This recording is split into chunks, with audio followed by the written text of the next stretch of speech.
Hello, everyone, and welcome to Back to the Box Office. This is the show where we compare two movies from different eras, specifically the 2019 to 1999. Today, we're going to be talking about Detective Pikachu, which I know was the number 2 movie at the box office, but we already talked about Avengers Endgame, so we're adjusting our theme a little bit here. And the movie from 1999 was The Mummy, starring Brendan Fraser.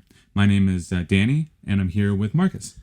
Hey, how's it going, Danny? Thank you guys for listening. So, I guess as I get started, we'll kind of just break down some of the numbers for Detective Pikachu and Mummy and kind of talk a little bit about their opening weekend. So, Detective Pikachu opened at $54 million in North America. It opened on May 10th. It has a budget of $150 million. It opened in 4,200 theaters. And its worldwide opening was $161 million. So for The Mummy, that opened on May 7th, 1999. It had a $43 million opening. It opened in 3,200 theaters. Its lifetime gross in America was $155 million. Worldwide gross was $415 million. And it was the 6th highest grossing film of 1999. So it's a lot of information and numbers thrown out there. But I think some of the most potent ones, obviously, for us are the opening weekends. So Detective Pikachu, it only opened at $11 million more than The Mummy. Danny, what do you think about that? I feel like it tells me that Brendan Fraser in 1999 is a far bigger star than Pikachu is in 2019. That's very true. Far more important to the cultural ether, as it were.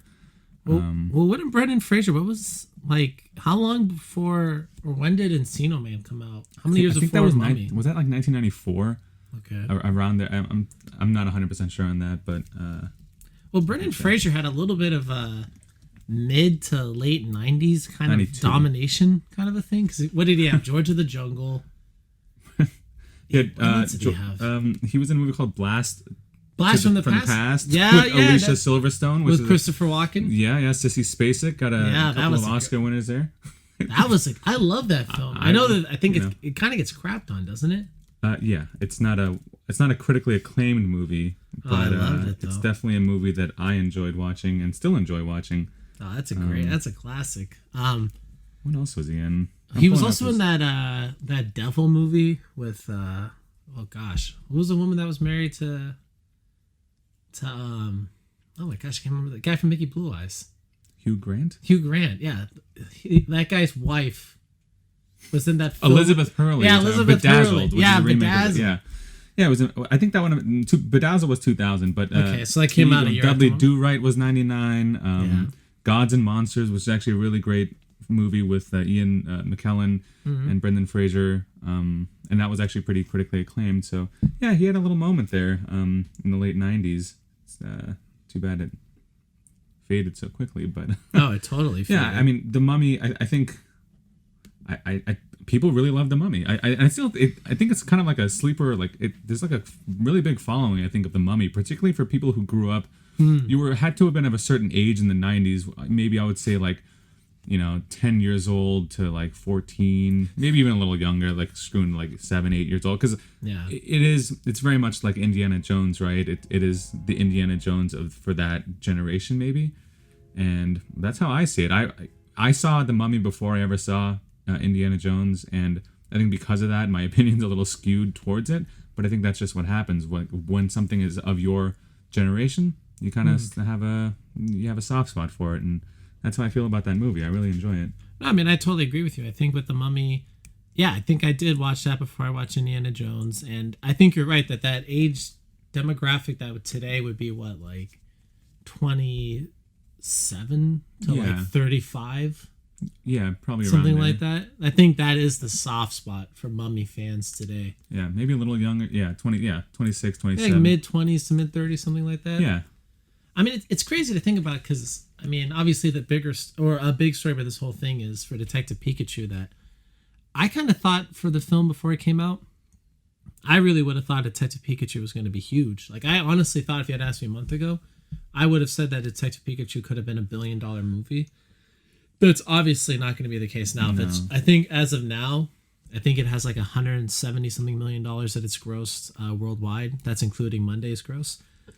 I mean, there's no way on earth Detective Pikachu is going to get past $500 million. No, I mean, you thought that given how big the Pokemon franchise is, right? I wonder.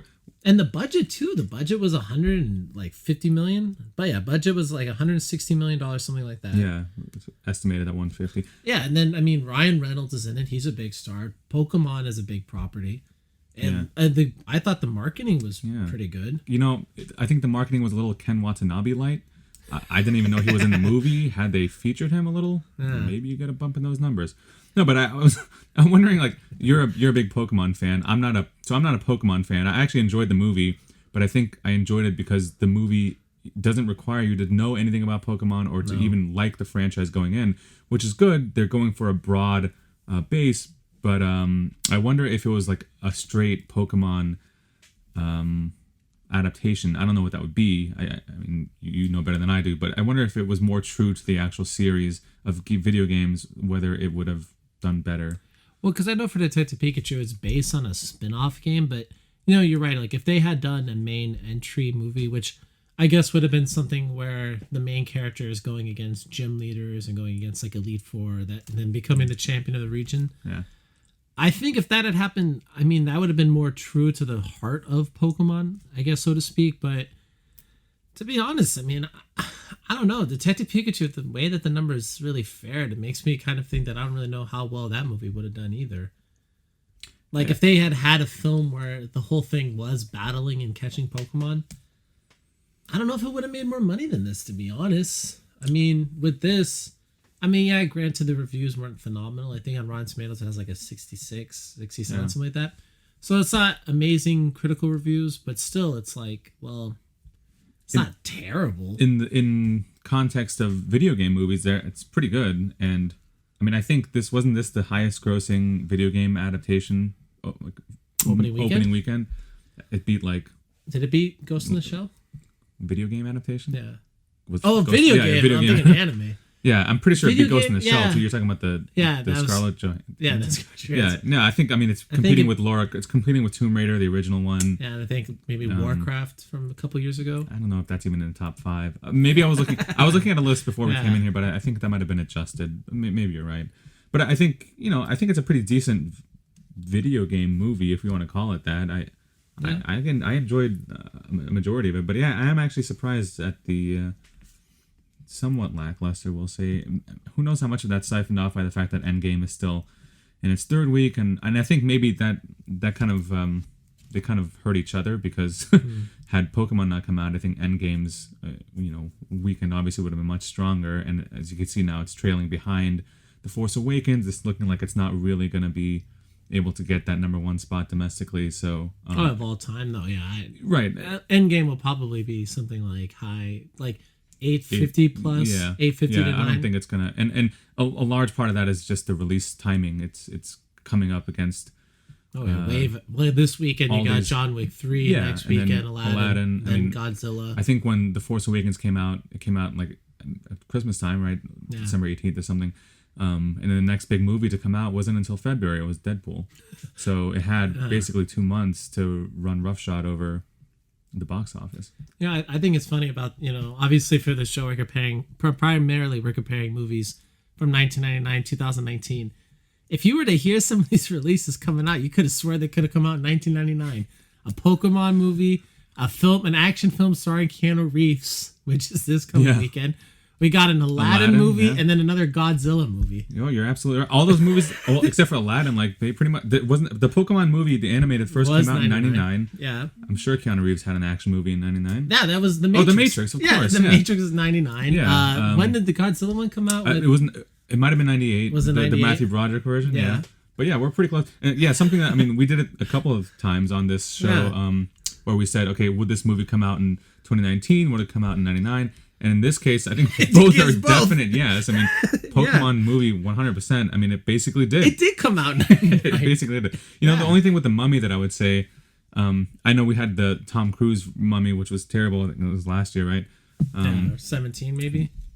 Yeah, something like that. I think it was so inconsequential. I don't even remember. I think it might have been last year, but what I was just in the context of where we are today societally, a lot of the Mummy 1999 is characters like Brendan Fraser and Rachel Weisz, sort of Caucasian characters who are going into Egypt and just kind of, and also the American groups that was, they're going in there and they're taking, they're doing what historically the British did in the 20s and 30s, right? They're like plundering stuff from other cultures.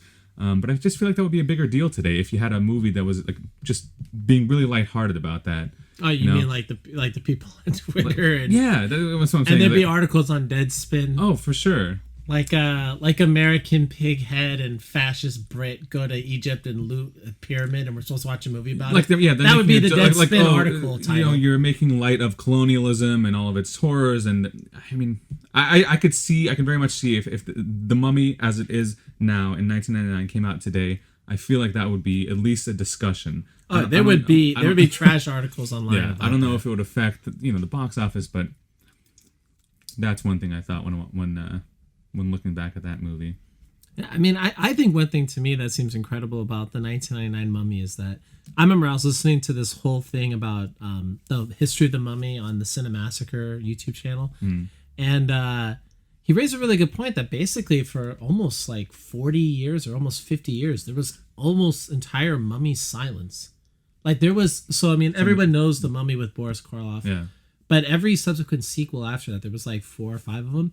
They all starred a different mummy. So like not only was it a different actor, but it was an entire different mummy. It wasn't the same mummy at all. And then I think the last one came out like I think the 50s, maybe late 40s.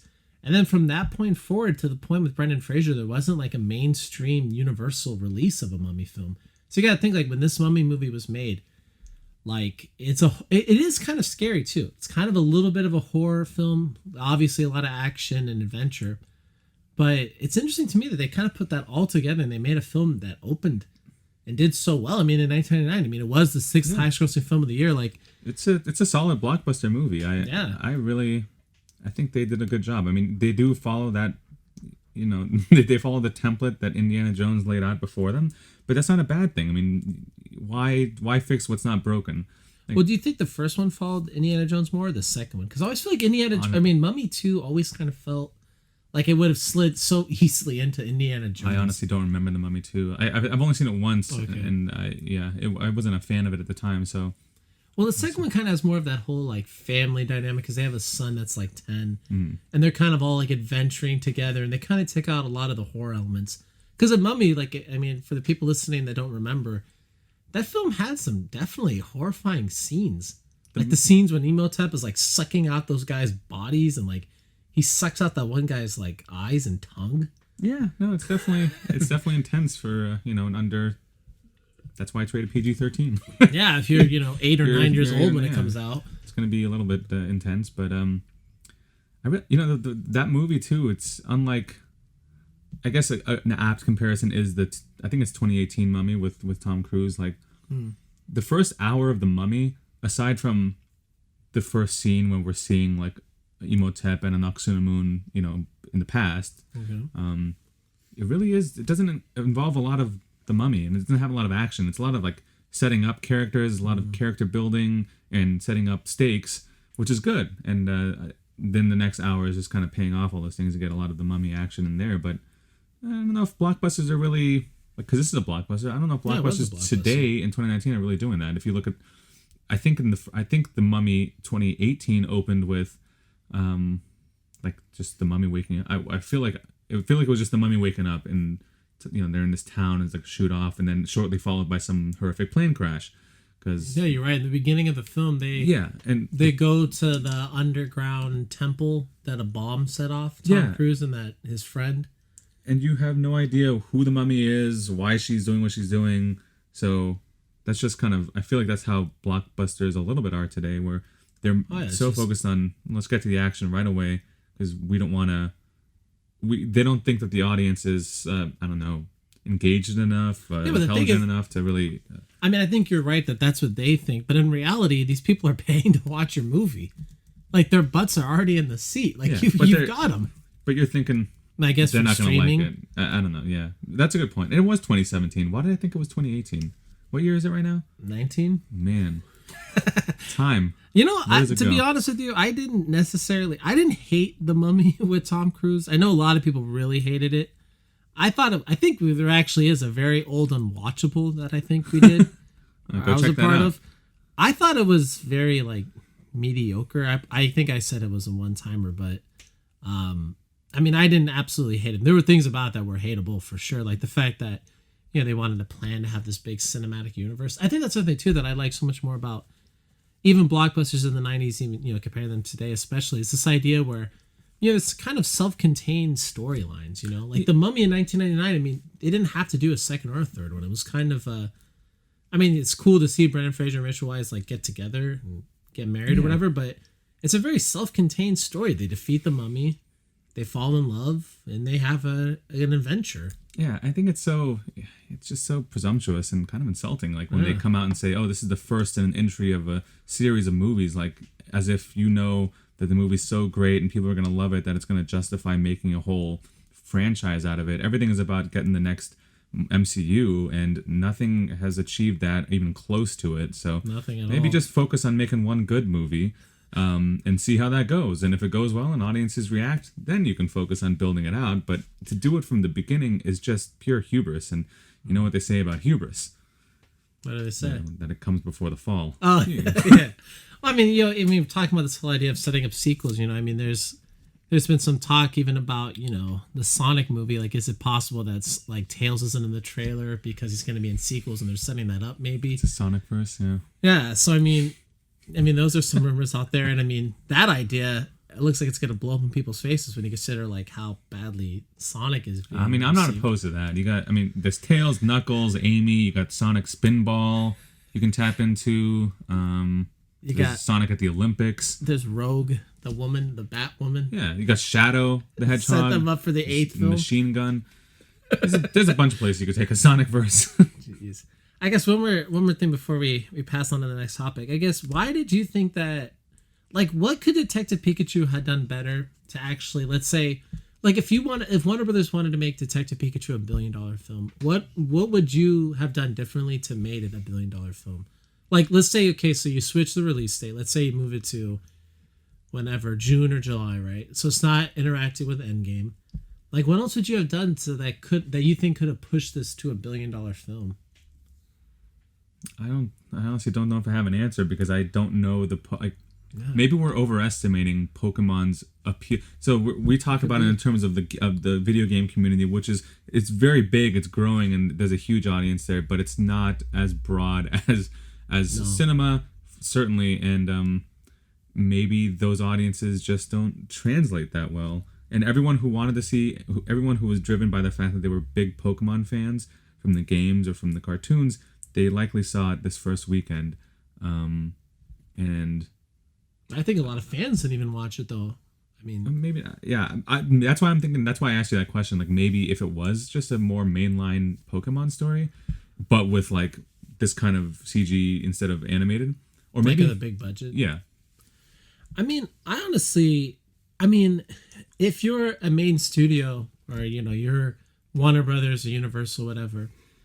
I mean, I feel like you'd almost look at Detective Pikachu with a little bit of disappointment, because Detective Pikachu, which is again a film that is generally well received somewhat, right? It had a big star in it. It was one of the biggest video game properties out there. If that movie could only make this much money, why would an Uncharted movie make a ton of money? Or in the past, people talked about like a Halo movie. Like, why would these other big video game franchises produce movies that make a lot of money? Well, I think Uncharted, it would be like The Mummy, and like it would be the Indiana Jones for this generation, so, or whatever generation it comes out to. So I think it could work in that respect, because that's just classic adventure storytelling. Maybe if Pokemon were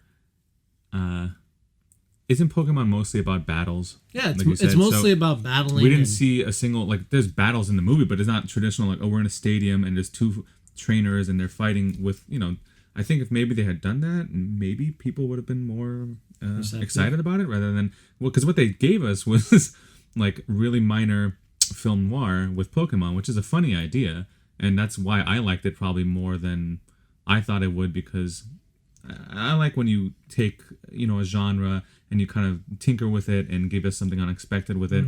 That's kind of fun to me. But yeah, I can see if you're like a just if you're not into like film noirs and don't understand, you're not into the Bogey Bacall thing and all that stuff, and you just go see this movie and it's like, well, is this how I want a Pokemon movie to be? Like this, Yeah, I this can see Pikachu who doesn't have a memory, he's trying to figure out, like, put together the pieces, and there's a lot of like reversals and shadowy, cinematography, and it's like, what is this? I wanted to see people fighting. I mean, I could see from like a child standpoint, like if you're a kid that's 14 years old or whatever, 10.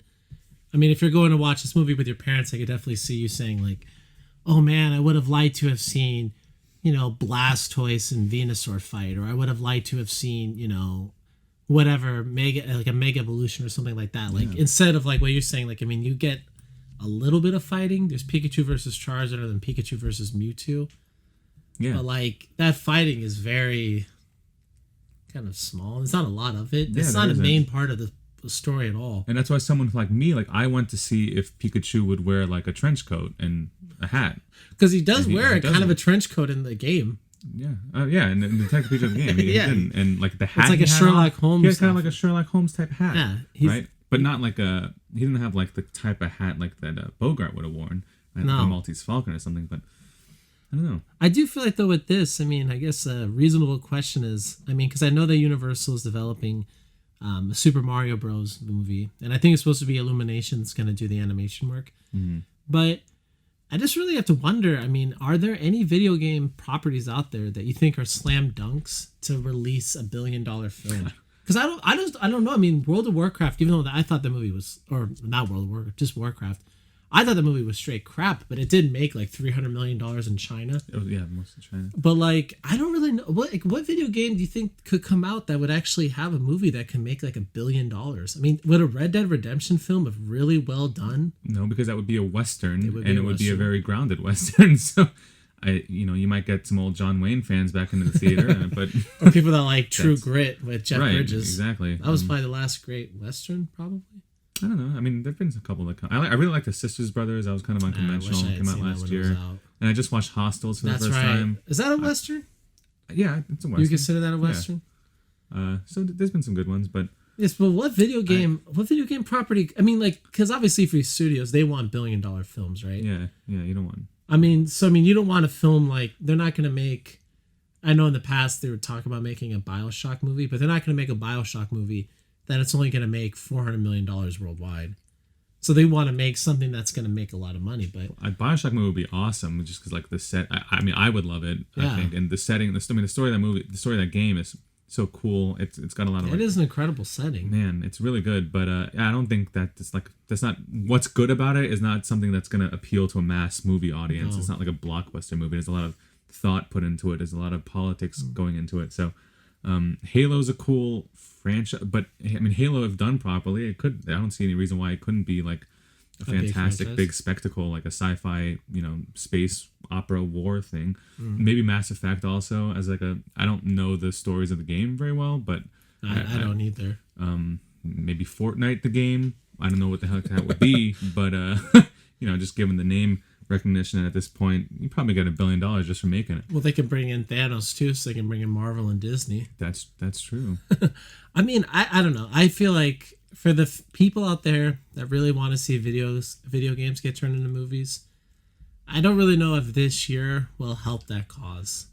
Between this and Sonic, this is not bad. Sonic. I mean, it's not. I mean, Detective Pikachu. I will say it's not bad, and probably by default, it's probably the best video game movie ever made, probably of the decade. I mean, what do you have? I mean, it's better than Assassin's Creed. You have Assassin's Creed was horrible. You have the Alicia Vikander Tomb Raider, which was disappointing. I forgot about that. I mean, that was recent. Yeah, I think it was. Well, now I'm not going to guess. Within it was definitely within the last like 2 years. Yeah, sure. It was certainly either 2018 or 2017. What else was there? I don't know. I mean, I just feel like if Detective Pikachu realistically is probably going to end up with less than $500 million worldwide. And if they spent whatever $150 million making it and then another 100 to 150 million marketing it, maybe. I mean, if we're talking about if the whole film was $250 million plus for making and marketing, for them to only make, let's say, only 400 to 500 million, I mean, we're kind of in the territory there where Warner Brothers is maybe not even for sure going to even make a sequel. It's not what they were hoping. It's not a disaster. It's not. No, it's not a necessarily gonna be disaster by profitable. any. I mean, it will make money, but it's just a little bit of like they would have preferred it definitely to have done a little bit. I thought it was going to do better. Do you think Pokemon was bigger as a property in the 90s? You know, I feel like it was, but I also feel like in the last couple of years, it's had a major like renaissance Because of Pokemon Go? yeah, because Pokemon Go and then the Eevee and Pikachu Let's Go games and Yeah. Sword and I mean, there's a lot of Pokemon stuff, and it's There is Go, but Go is like such a thing that it's just so transient in the sense that people just download it on their phone. You can play it for a few days to check it out because everyone was doing it, and then you just forget about it. and that was also 3 years ago at this point. Right. So I mean, if Detective Pikachu had come out at the height of Pokemon Go, I think it would have made a lot more money. or even like, so I think in this relation to the 90s, if they had put this type of budget and effort into a movie in the 90s when every kid in elementary school was trading their Pokemon cards on recess and all that, Oh, yeah. and I think that would have probably done better, although it would have had the same issue that the Mummy has from 99 where like a lot of the CGI is kind of partially rendered, so it ends up looking like a CD-ROM type. Well, what would Pikachu have looked like in a '99 film? Would he have been claymation? I don't know. Is there? I'm trying to think of the. Is there? No, That would have been like horrifying. There's got to be some equivalent in a movie. A I mean, 90. if he's computer generated and not drawn, what's a movie where they? I can't even think of. I mean, film. Space Jam kind of did it. But they were That was mostly. '97. But weren't those That was mostly animated? hand drawn. Yeah, right? hand drawn. I mean, Jam. there were scenes of CG animation, but those were more like because I remember Danny DeVito's the alien that he played. The ship I think was CG, but Yeah. that was in mixture with. Yeah, I don't know. I don't know who the first maybe one of the first full-fledged computer generated characters to play alongside a human in a film. I feel like maybe one of the first ones might have been Garfield with Bill Murray, because I think the first year was that? Garfield. I want to say the first one came out like 05. No, because I mean, Lord of the Rings had Gollum That's before right, that. Gollum. So I totally forgot about Gollum. and I mean, Gollum looked incredible. Yeah, and that first Lord of the Rings came out in 2000, right? 2001. I don't know. So it was I'm bad only a with my couple dates. years after Yeah. Mummy then. I guess you're right. So if they had given them, If they could have had Gollum- those guys Yeah. that did Gollum do Oh, yeah. Pikachu. I mean, you get a bad example with like, I mean, look at the Phantom Menace. Look at Jar Jar, Jar Binks Jar or Binks. Watto or any of those. I guess Jar characters. Jar Binks might have been. I actually think now I do remember somebody saying that Jar Jar Binks was the first Oh yeah, big actor or big character in a he's got that to put on his resume. I think George Lucas said that because I listened to an interview he recently did. Maybe he was one who said Yeah, that. I mean, I can't think of any other ones. But Jar Jar Binks would have been 99, so that Yeah. seems like it very well could have been him. yeah, interesting. I don't know. So I guess we can just I guess lightly touch on this idea of our thoughts about both films. What were your overall thoughts about Mummy and Detective Pikachu? Being the age I was in the 90s and when I first saw The Mummy, I really loved it. I remember buying it on VHS from Costco very distinctly, and I've seen it many times, and I still like it every time. So I'm just a really big fan. I mean, it's just a fun action movie. Yeah. Fun, I don't really have any. I mean, yeah, it's not a perfect movie by any means. There's a lot of. I'm looking at it with a critical lens. There's a lot of stuff to criticize, but I just really like it. I mean, I agree. I mean, I was right at that right age for Mummy, so I love the Mummy. When I think Mummy, I think the Brendan Fraser one. I don't think with Boris Karloff, and Yeah, no, I certainly don't think the Tom Cruise Mummy. it's the only Mummy that matters. Yeah, I mean, I loved it. I mean, it had a very good combination where it almost felt like a Resident Evil game a little bit, where it's like it is a little scary, especially when you're a kid. But the action adventure, it's like, okay, this isn't all bad. But I mean, again, if you haven't seen The Mummy in a long time, I mean, there's some scenes where, there's a scene where this bad guy who's kind of like this big guy, a beetle crawls into his skin. I mean, that scene's got I mean, the guy dies. I mean, the thing crawls in through his leg and goes into his brain. I mean, he dies in a funny way though. But even that's. I mean, there's some scary parts for sure. Can I just make sure I understood what you said? You said that The Mummy is a little bit like Resident Evil because... Well, it reminds me of Resident Evil in the sense the games where they're kind of a little scary, but they're also action adventure. Oh, okay. No, not... here's where I lose you on this comparison is that Resident Evil is really terrifying. Like there's no like.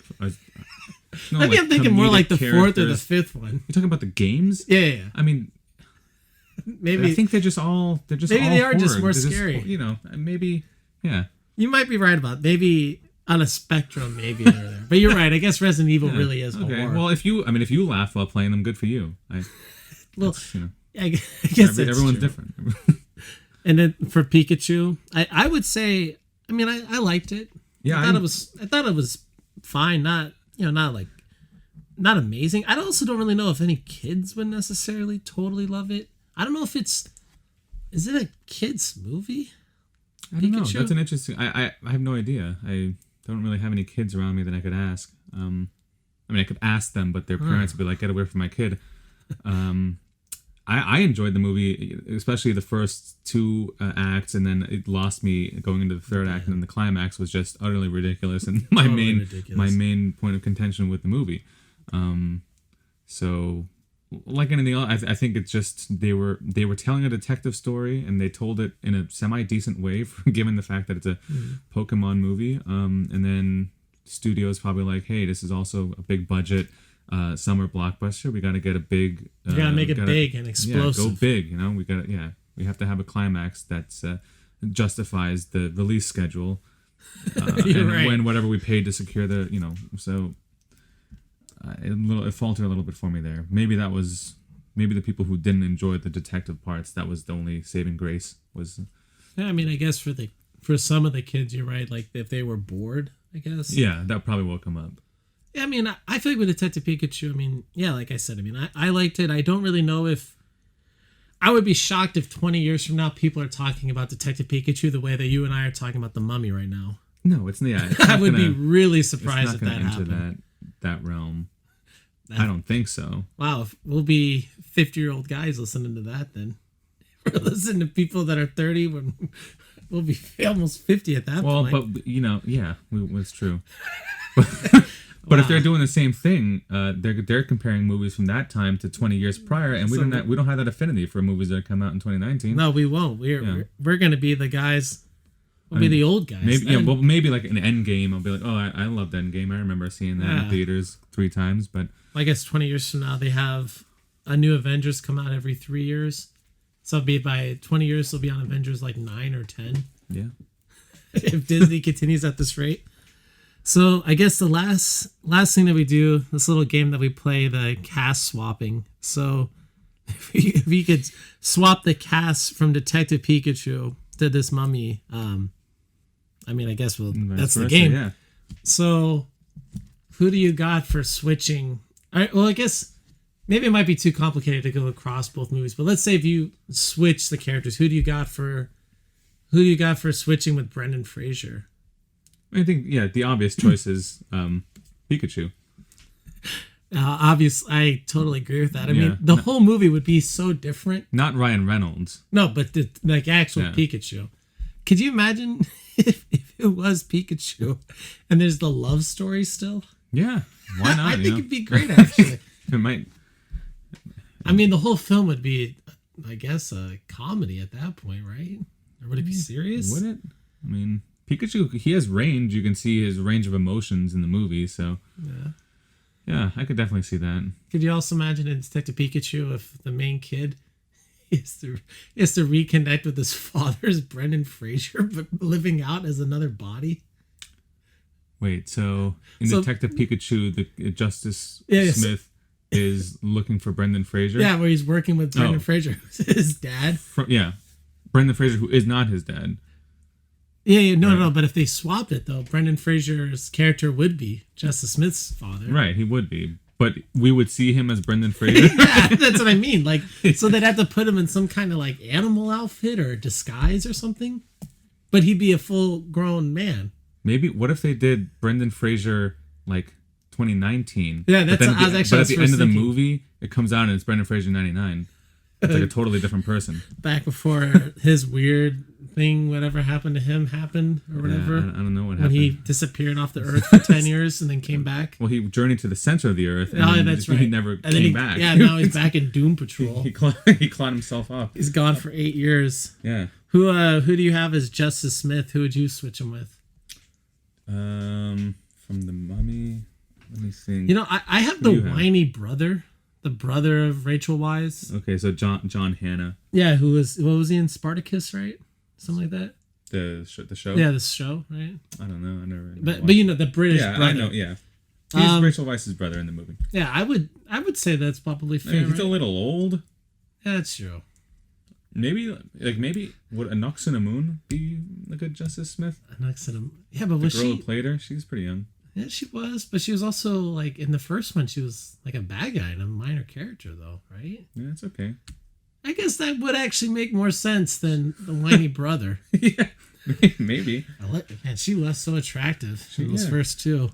Who do you got for Emotep? I guess Bill Nye, obviously, right? Yeah, you could do Bill Nye. You could also do maybe I never heard of this Pokemon, but Mr. Mime. I thought he was pretty eye catching and terrifying. You put Mr. Mime in some wrappings, like bandages, like a mummy. Yeah, and then then as he comes back, as he eats more people and takes their souls and gets their life force, he starts becoming this really terrifying clown Pokemon. But he's half dead. Yes, that'd be horrifying. Can you imagine the scene where the mummy's face is the big cloud and Brendan Fraser's shooting at the sand for some reason in the airplane? Imagine if it was the Mr. Mime's face. It'd be terrifying. I'd like that. How about gosh, what's his name? The cool guy that's Brendan Fraser's friend, the Magi guy or whatever. He's also in Deuce Bidwell. Oh yeah, I think so. His name, according to IMDb, is in the movie. His name is Ardith Bay. Do they ever say his name? Actually, that does actually kind of sound familiar. Ardith. It does. I do remember the Bay part. The Bay part. Okay. So Ardith, that's his. Yeah. Who would he play? He might be Ken Watanabe. He might be the. Oh, you have him Ken Watanabe? Yeah. You want to have him as Mewtwo? I could see him as Mewtwo. He's got that air of mystery about him, but it's also really fierce.